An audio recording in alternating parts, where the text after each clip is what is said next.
கணவன் மனைவி உறவில் விரும்பத்தகாத சண்டைகள் எப்போ நடக்கும் அப்படின்னா கள்ள தொடர்புனால தான். மனசால் கூட நீ உண்மையாக இருக்கணும். அப்போ தான் அங்கே நீ ஒரு மனைவியை நேசிக்க முடியும், கணவன் மனைவியை நேசிக்க முடியும், மனைவி கணவனை நேசிக்க முடியும்.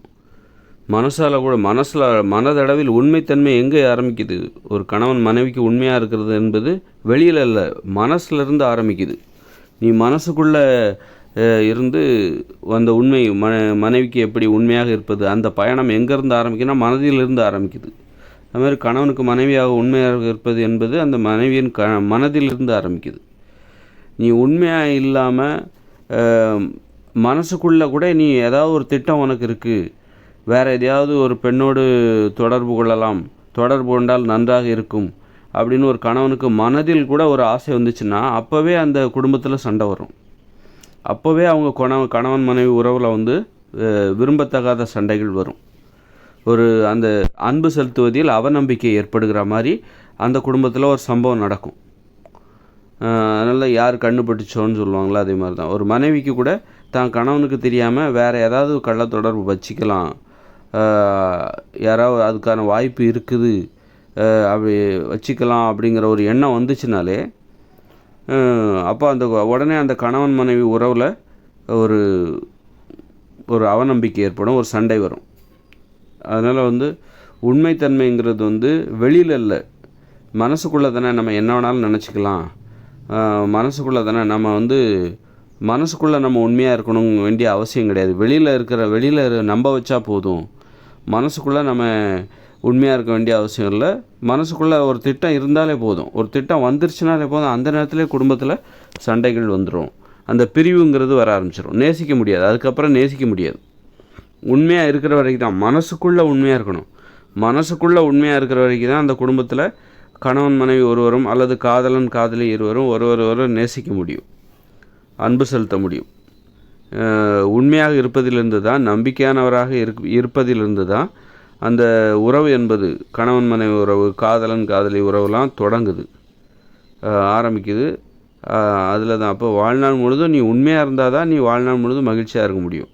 ஒரு மனைவி இங்கே வேறு யாராவது கள்ள தொடர்பு வச்சுக்கலாம், இவளுக்கு என்ன தெரியவா போகுது, மனைவிக்கு எங்கே தெரியவா போகுது அப்படின்னு ஒரு கணவன் வெளியில் ஒரு பொண்ணோட கள்ள தொடர்பு வச்சுருக்கான்னு வச்சுக்கணும்னு நினச்சாலே போதும், அங்கே இந்த குடும்பத்தில் சண்டை சச்சரவு வந்துடும். அப்படின்னா வச்சுக்கிட்டால் என்ன ஆகும்? சில சண்டை சச்சரவு இல்லாமல் கூட மெயின்டைன் பண்ணலாம். ஆனால் என்னென்னா நேசிக்க முடியாது. இப்போ சில ஆண்கள் மனைவிட்ட சண்டை போடாமல் வெளியில் ஏதாவது கள்ள தொடர்பு வச்சுருப்பாங்க, மனைவியை ஆனால் என்னென்னா மனைவியை நேசிக்க முடியாது. நீ உண்மையாக இருந்தால் தான் நேசிக்க முடியும். நீ சண்டை போடாமல் நடிக்க வேணால் செய்யலாம் தவிர, ஆனால் நேசிக்க முடியாது. அப்படி நீ நேசித்தாலும் அதில் உண்மை இருக்காது, அது ஒரு நடிப்பாக தான் இருக்கும். உண்மையாக இருக்கிறதுங்கிறது நீ இந்த வழியில் தான் போகணும், ஒரு வழிப்பாதை, இந்த வழியில் தான் நீ போகணும் அப்படின்னு நாமளே ஒரு கடிவாளம் கட்டுறது தான். நீ எல்லா பக்கமும் பார்க்கக்கூடாது, ஒரே பக்கமாக பார்க்கணும். உனது மனைவியை மட்டுமே நீ பார்க்கணும், உனது கணவனை மட்டுமே நீ பார்க்கணும் அப்படிங்கிற அந்த கட்டுப்பாடு தான். எல்லா திசையிலையும் பார்த்துட்டு நீ எல்லா ஆண்களையும் பார்த்துட்டு மனசுக்குள்ளே நினச்சிட்டு போகக்கூடாது. அதுதான் உண்மைத்தன்மை என்பது. மனதளவில் உண்மையாக இருக்க வேண்டும், மனதளவில் இருந்து நீ உண்மையாக இருக்க வேண்டும். அப்போ தான் அந்த அன்பு என்கிற உணர்வை நாம் அனுபவிக்க முடியும். அன்புங்கிற உணர்வு அந்த வாழ்க்கையை அனுபவிக்கிறது நமக்குள்ளே இருந்து தான், நமது உடலில் இருந்து தான் அது உற்பத்தி ஆகுது. அதை எப்படி உற்பத்தி செய்ய வைப்பது?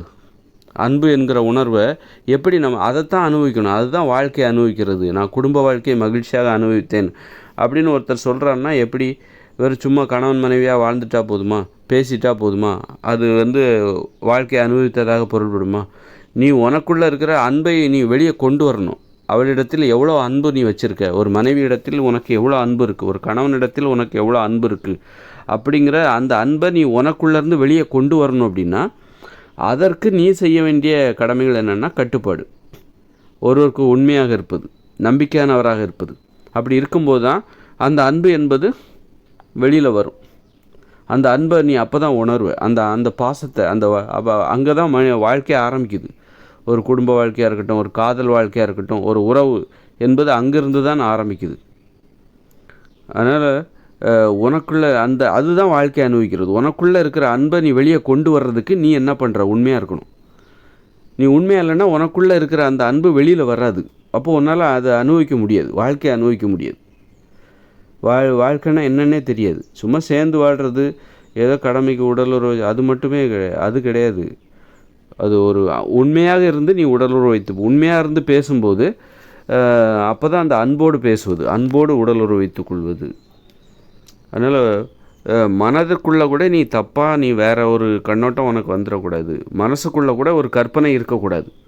மனதிற்குள் ஒரு திட்டம் இருக்கக்கூடாது. உனக்கு இருந்துச்சுன்னா உனக்குள்ளே இருக்கிற அன்பு என்பது வெளியே வராது. அப்போ அதை உன்னால் அனுபவிக்க முடியாது, அன்பை அனுபவிக்க முடியாது. அன்புன்னா உனக்கு என்னென்னே தெரியாது.